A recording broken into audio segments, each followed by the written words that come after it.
Friends అందరికీ ఈరోజు మనం ఈ వీడియోలో ఏంటంటే కోడిపుంజు తెల్లగా పచ్చగా పారితే వాటికి ఎలాంటి మెడిసిన్ ఇవ్వాలి, అసలు ఏం చేయాలనేది నేను ఈ వీడియోలో చెప్తాను. స్క్రీన్ మీద కనిపించినట్టు కోడిపుంజు కాక ఇలా కోడిపుంజు కానీ కోళ్ళు ఏదైనా కానీ ఇలా పారినట్లయితే వాటికి ఒక Monocef 250 mg 2 ml morning 2 ml evening 2 ml ఇవ్వాలి friends. Morning 2 ml evening 2 ml. ఇంకోటి నాకు ఆ పేరు చెప్పడం రావట్లేదు, స్క్రీన్ మీద చూపిస్తున్నాను. అది మాత్రం రోజుకి 1 ml, ఉదయం ml, సాయంత్రం 1 ml మోనోసెఫ్ వేసిన తర్వాత ఇది వేయండి ఫ్రెండ్స్. మీకు 2 రోజుల్లోనే రిజల్ట్ తెలిసిపోతుంది. అది కూడా బాగానే పనిచేస్తుంది. నాకు బాగా తెలిసిన వెటనరీ డాక్టర్ అయితే ఇచ్చిండు. నా కోడి అయితే కొద్దిగా మంచిగా అయింది.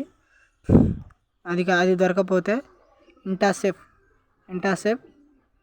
250 mg ప్లస్ టెక్సాన్, ఇది కూడా అంతే ఫ్రెండ్స్. ఈ రెండు కూడా మార్నింగ్ 2 ml ఇంటాసెఫ్, ఈవినింగ్ 2 ml. టెక్సాన్ మాత్రం మార్నింగ్ 1 ml ఈవినింగ్ 1 ml, అట్లా 2 రోజులు చేసుకోండి. బాగా అసలు చనిపోయే స్టేజ్లో ఉన్న కోడికి మాత్రం ఇంటాసెఫ్ 500 mg మాత్రమే వాడండి ఫ్రెండ్స్. మీ కోళ్ళు చాలా వరకు అయితే క్యూర్ అవుతాయి. వారకి కానీ కాలుకి కానీ రెక్కకి కానీ దేనికైనా చేసుకోండి ఫ్రెండ్స్. ఇంకొక విషయం ఫ్రెండ్స్, మనకి ఇప్పుడు వైరస్ అనేది చాలా స్ప్రెడ్ అవుతుంది. కొద్దిగా జాగ్రత్తగా ఉంచుకోండి కోళ్ళు మాత్రం. ఎప్పటికప్పటికి కోళ్ళ గూళ్ళని గావుల్ని మంచిగా నీట్గా ఉంచుకోండి. యాంటీబయాటిక్స్ కూడా వాడుకోండి ఫ్రెండ్స్. చాలా వరకైతే నేను చూస్తున్న వాళ్ళలో చాలా కోళ్ళు అయితే లాస్ అయ్యారు.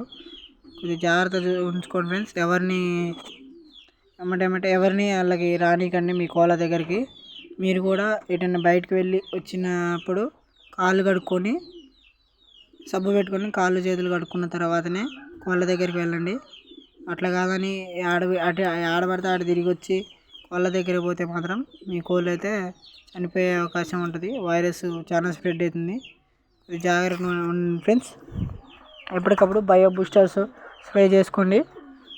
వీక్లీ 1 టైం బయో బూస్టర్స్ కొద్దిగా నీట్గా ఉంచుకోండి ఫ్రెండ్స్. ఓకే ఫ్రెండ్స్, ఈ వీడియో కనుక మీకు నచ్చినట్లయితే లైక్ చేయండి, షేర్ చేయండి, సబ్స్క్రైబ్ మాత్రం మర్చిపోకండి. Thanks for watching friends.